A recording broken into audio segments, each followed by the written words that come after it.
how did you feel the time? Click, click, click, ding! You programmed it? And Absolutely. I was wondering because sometimes for a dancer it is pretty hard to feel the time. So it's really like, but tell me if I'm wrong, but it's a process for a dancer to really feel the duration. If I would set my alarm, then it would click at 1 hour. So you were really precise in this. But do you practice that? Do I practice? Yeah, like time. Time. Actually, I play in different formations, and one of the formations is a trio. And for a while, we were playing at a place that had to be at 12 midnight. There had not to be another sound, and so there was a clock here. We didn't look at the clock. We said, "Okay, midnight." No, midnight. So sometimes you get to feel what an hour is or what it is. And what a drummer does really is basically keeps time. So I mean, if you can't get it after that, you know. Then that's problem. There's problems, yeah, exactly. So, can you tell us more a little bit, because I was introducing you that you met 16 years ago yeah. and now again, and what did it mean to you to prepare your soul for this concert? Because in general, but it's also questions to you. Adam, do you care for it anymore? Yes. Okay. no? With the speaking he has problem, but he understands. I take this out so you can also Great. see us. So, how did you prepare your soul? My soul, Yeah. honestly, I was very stressed out. Ah. I was preparing something that sometimes I let my imagination take me a little bit too far. And I was going to use a friend who is an incredible opera singer to record something for me but we didn't have much time. So I said, well, no. So it stressed me out exactly. What am I going to do?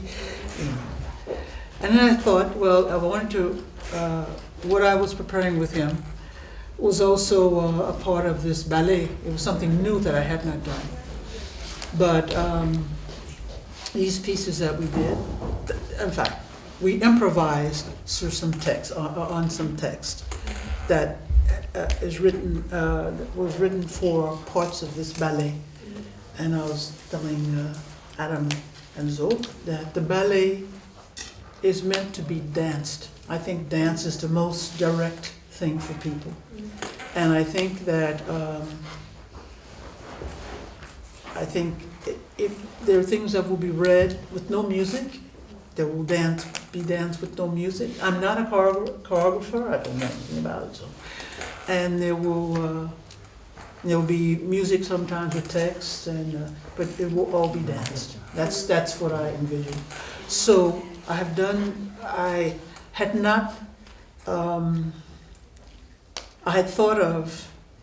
I conceived it as a ballet that one day I will finish and produce. And I started working on it in 2002. Oh, wow. And I would put it to the side and come back.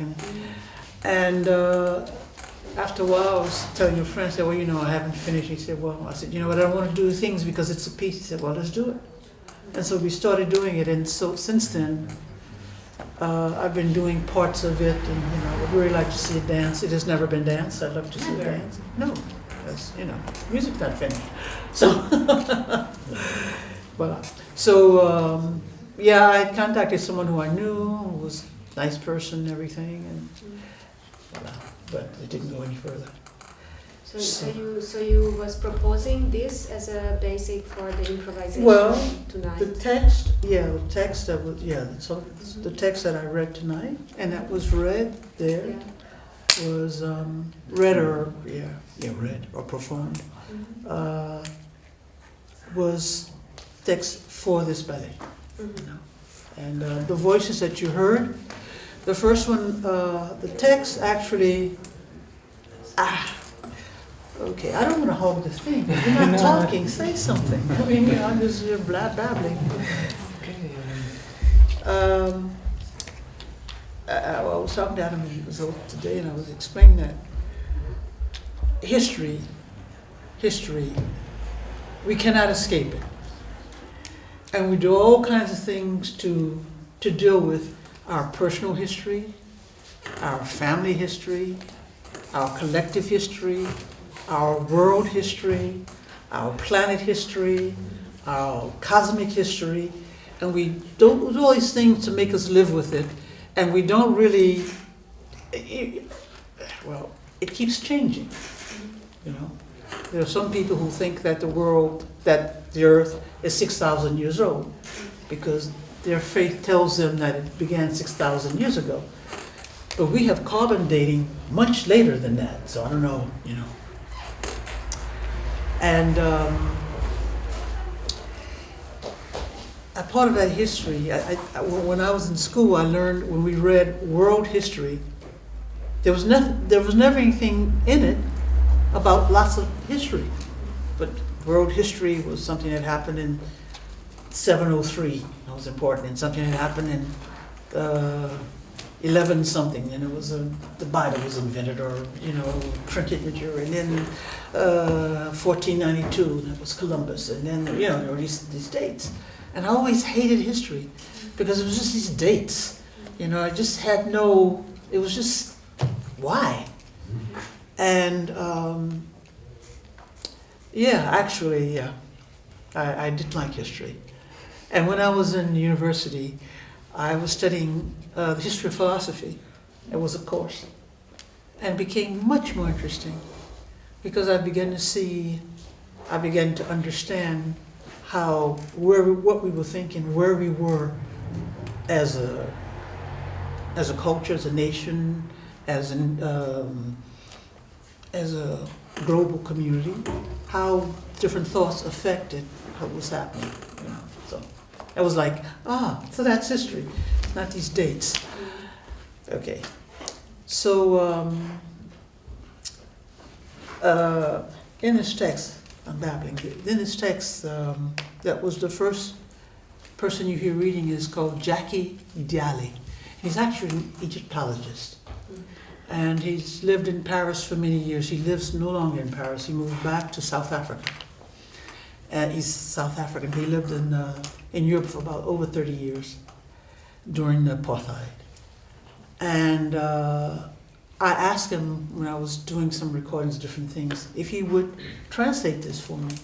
Now, South Africa has nothing to do with what we know of the slave trade, but in fact, so many places have something to do with it, and we really don't know very much about it because it's something that embarrasses us all.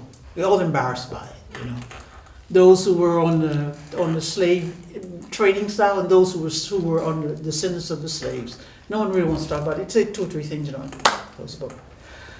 And but so we don't really know what it had to do. So he translates this name. The language is called Tswana. And so he translated this phrase that says, "You can take the past for granted, for it never changes." I hope you understand what that means. You can assume the past. You can just be firmly solid on the past because it never changes. The next phrase says, "You can't take the past for granted because it always changes." And the third phrase says, "Taking the past for granted changes it." So Jackie put this into Tswana, and what you hear is different ways he's saying this, you know, and he's saying it, and his voice is a little bit, it's not a round voice, it's kind of scraggly, you know, I don't know how to say that, edgy, you know, and voila, that's the first thing. But it's all about the fact that what we know of who we are changes because when we understand from where we come, it changes how we see who we are, you know, and only not changes each of us individually, it changes us of how we see our world, the world we live in. So that changes us as well, you know. The second text that you heard was a friend who was an incredible baritone singer. He was a very, very kind of creamy voice, and he's very used to reading texts and singing. And his name is Ken Norris. He lives in Hamburg. We shared an apartment for a year with another friend.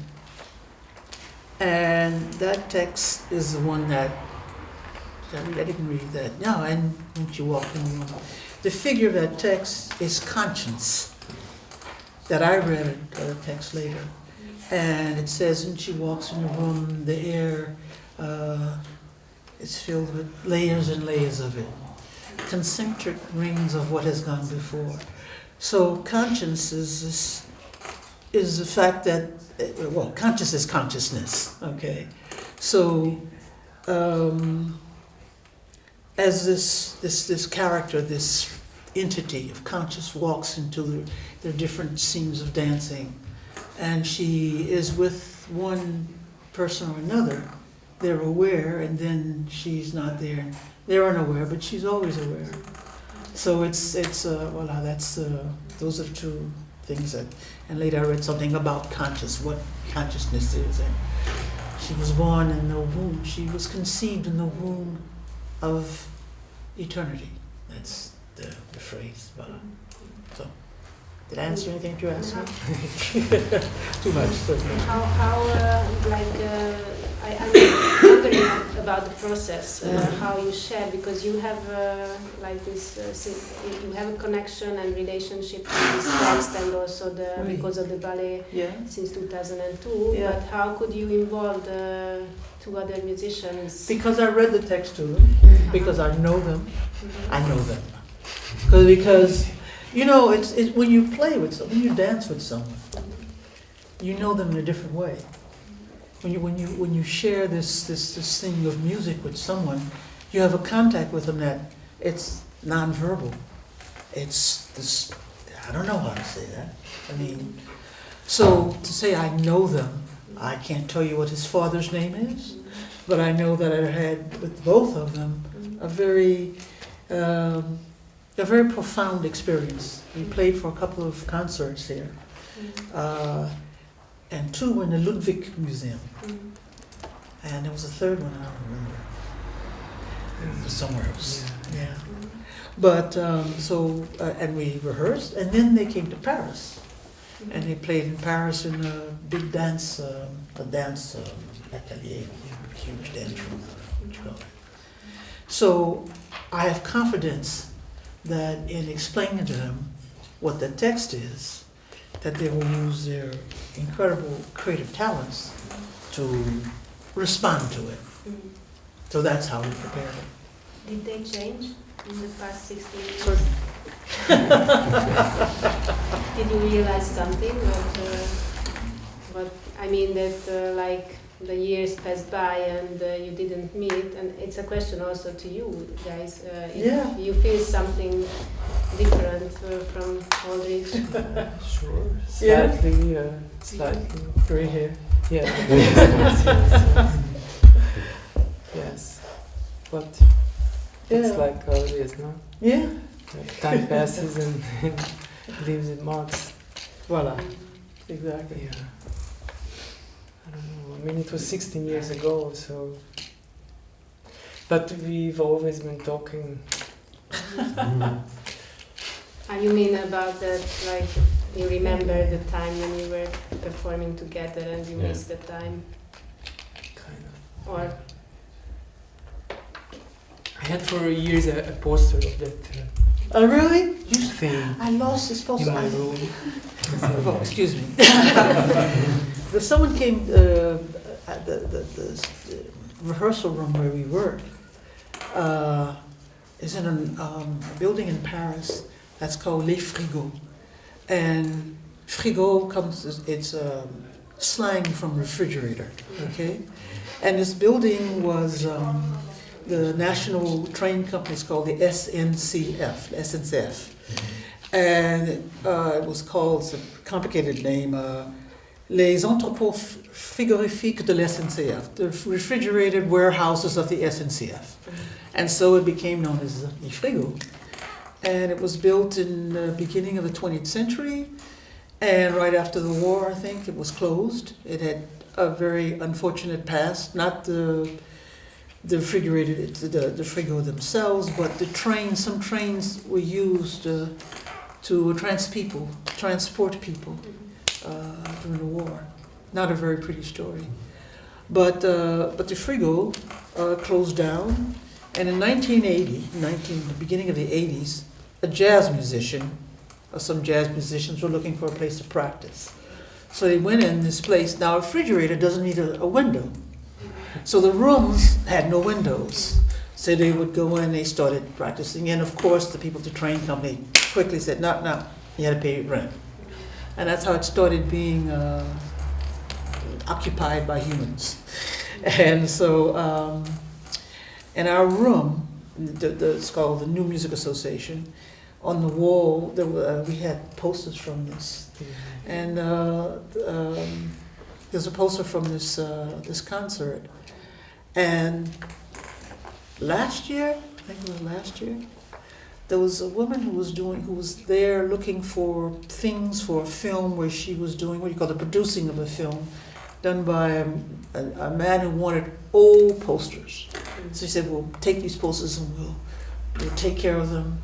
And so she took the posters, and she didn't take care of them, and I don't have this poster anymore. And I was really very sorry, because it had such a history to it, you know. And voila. So they gave us other posters. But, you know, it's in the frigo. That's because they know this place, the frigo. It's a place where it's a kind of iconic building now. A lot of people come in to see what's happening, because from the outside, you can't tell that they're actually working artists there. And some of them are very, very well known, and some who are not well known, some who do great stuff, and some people who do nothing. And voila. So. And can you, if you can, I'm just interested in why you were talking about playing a game with Aldrich. If it's possible to. One reason for me was for sure that we always were like into finding the nice drummers to play with. So like many musicians are like, if they're not drummers, then they're seeking for a good drummer to have in their band. So the drums are like a, yeah. So I have to admit also for me like something very important. And yeah, so for me, Aldrich was somebody that I like to play with, so it felt very nice. So it kept in my head, I guess with Adam.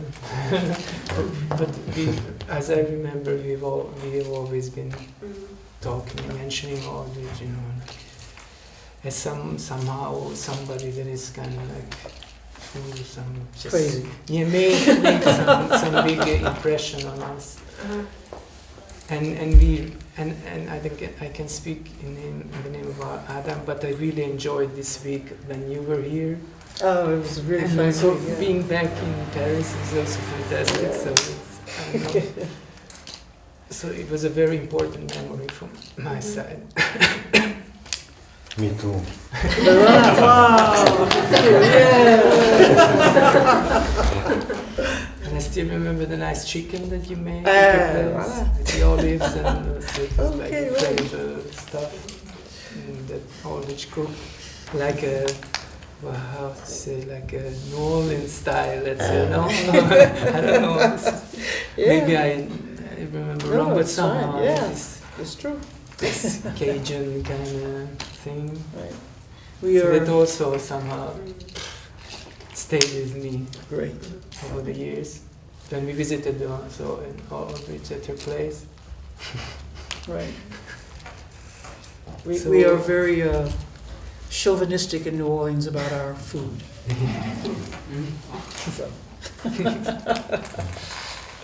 I just would like to open the circle. Maybe Please, if someone has any questions or notes or echo on the concert.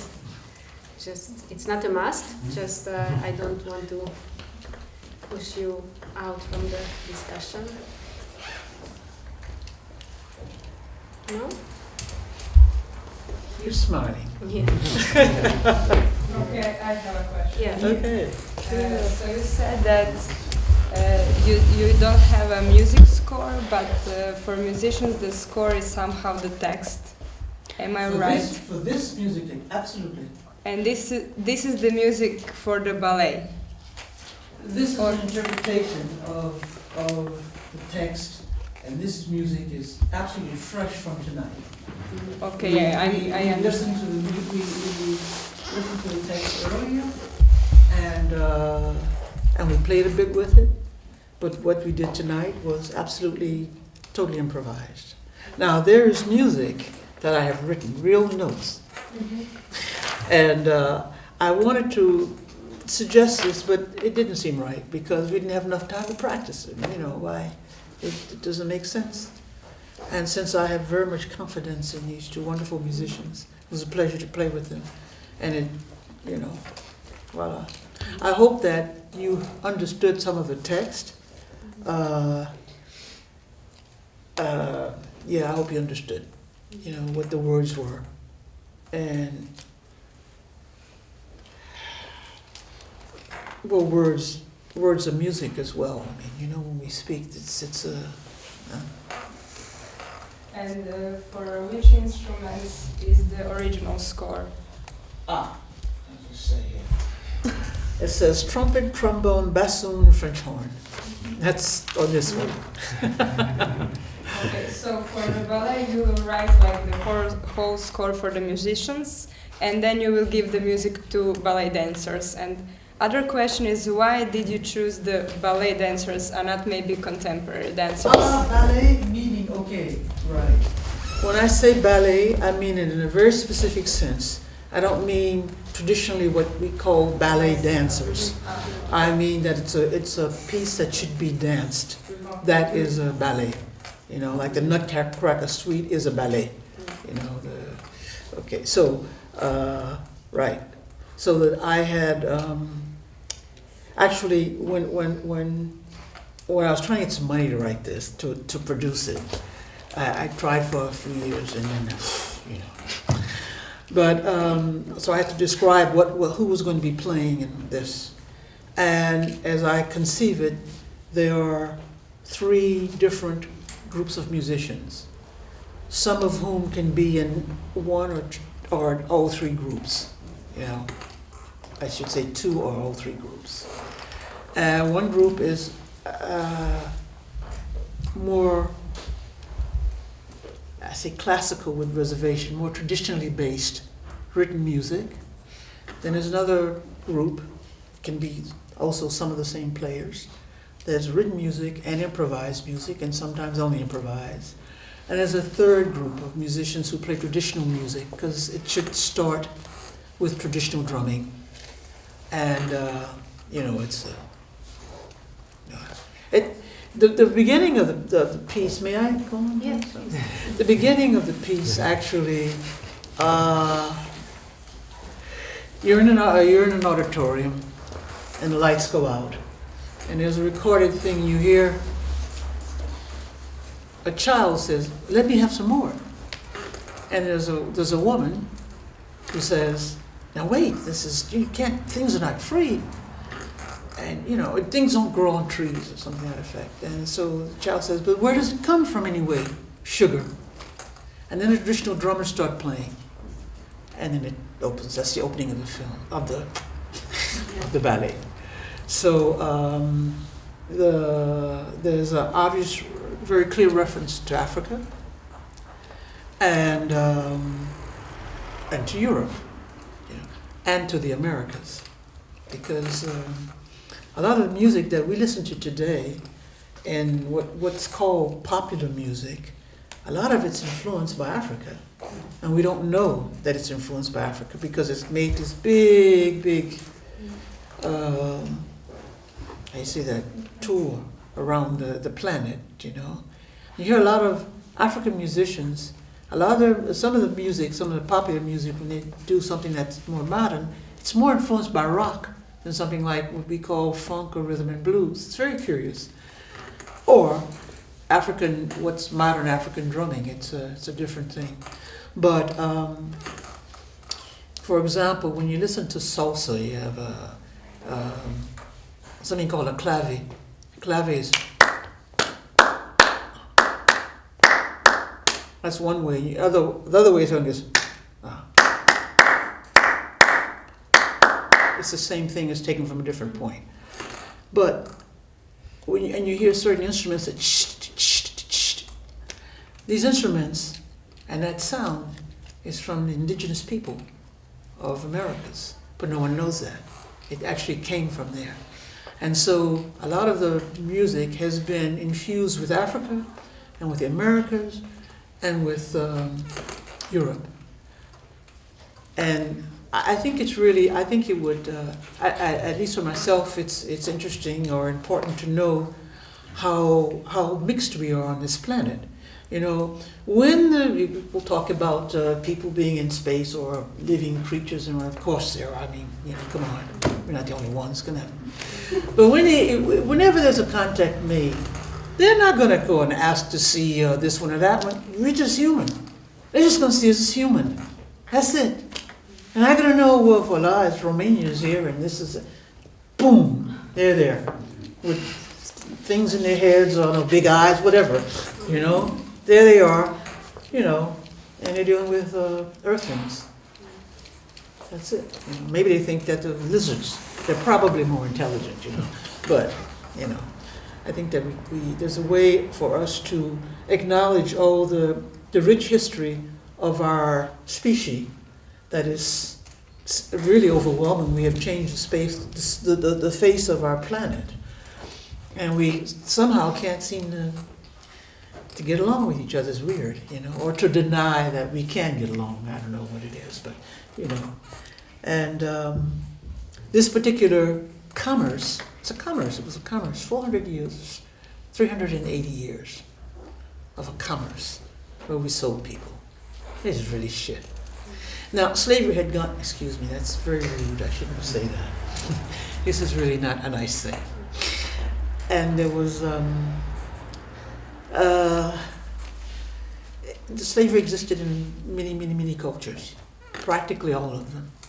But this particular slavery was unique on the planet because of the people who were shipped off to be what we call slavery. Now, I know in Hungarian what that would sound like the word, but in Romance languages, it's Slav. It comes from the Slavic. The Slavic people were used also. That's how we get the name slavery. So it's, you know, it's there. It's all over the place, and this is the first time it was so moneyed. Slaves were taken as you call it the spoils of war. There was a war, you know, and you have these prisoners, and they bring them back, and they make them work, or they make them do this, you know. And in different societies, they had different possibilities. Some of them could become very wealthy, buy themselves back, or I don't know, live out servitude. I don't know. There are a lot of different ways. This was not that. And in this, they began to describe people as a certain kind of thing, because it helped the commerce. So this is a particular thing. That's why I said it's world history. And it's, you know, it's world history. We have all profited from it, and we have all suffered from it. So I think it's something to be looked at. I don't want to get heavy, okay? But, you know, it's, so that is why in this piece there are different kinds of music. You know, some of the music will be very contemporary in terms of written. You know, some of it will have, you know, will swing, you know, some, you know, voila. Some of it will be improvised on the spot. That night, somebody will be playing something, boom, there. Voila.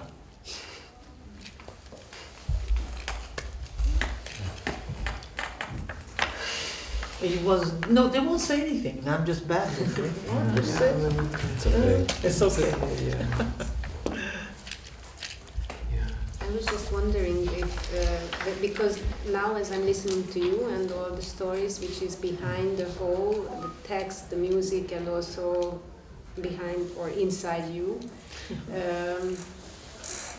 I'm wondering how,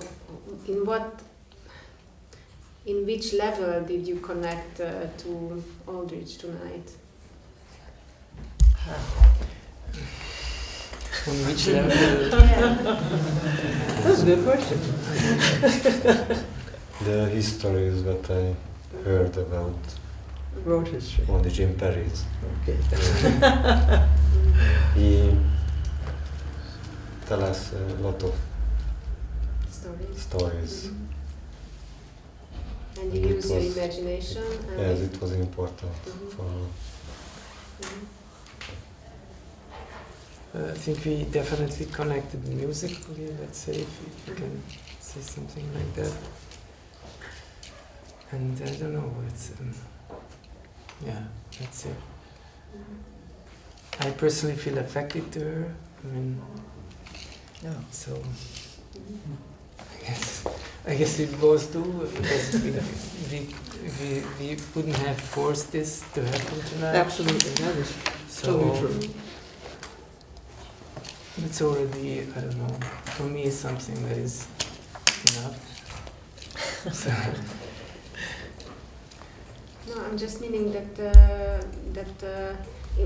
which part can you choose for yourself to be able to really fill up the... I mean, what like Aldrich was talking about now, about this transatlantic trade, the triangle and everything. Yeah. I'm just picking Yes. out two things. So this is also something that is circulating in my mind constantly, but I think you know that.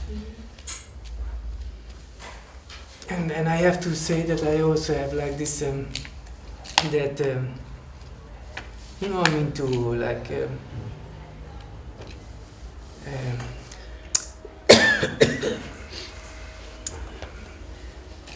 yeah, so I share the same view that we all come from Africa. Absolutely. So, Right. you know, whatever we look like, the anthropologists found undeniable. That humankind, that we humanity all is African. How about that?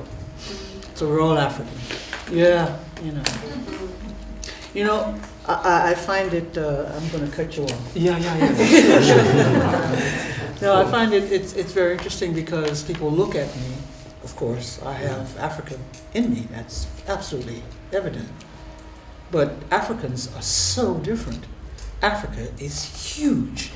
There are people who look like all kinds of things in Africa, you know. And when I first went to Paris, and the very first time, the late 70s, was 78, I think. I was often stopped by Africans who would say to me at that time, I guess I don't know why, they'd say, "Vous êtes de quelle région?" It means, what region are you from? "Vous êtes de quelle région?" And I was just surprised, you know. I said, "Well, I'm from the United States," you know. And I said, "Oh." And they'd look at me.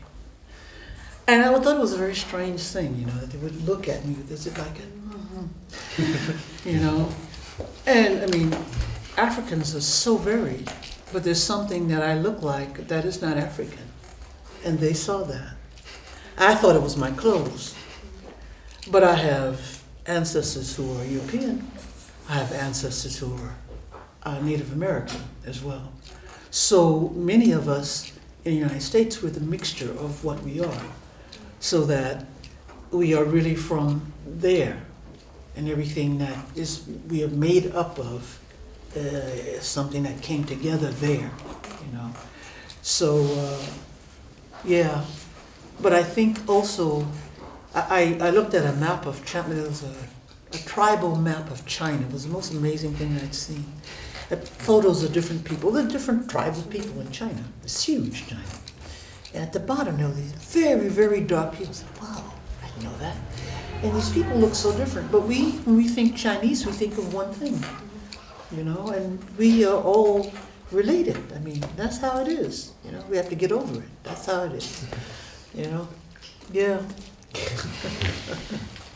Well, thank you also for this introduction, or like to think things about, and also for the concert. And Aldrich will be with us for some more days, lucky enough, us. For me. So, and for us. And if you are around and you meet her, and also like Adam and Joel, just grab them and talk, because there are lots of things to talk about. Absolutely. Thank you for inviting me. Thank you so much for being present. And excuse me, well, ears are the most important thing for a musician, and your many ears. Thank you. Thank you very much.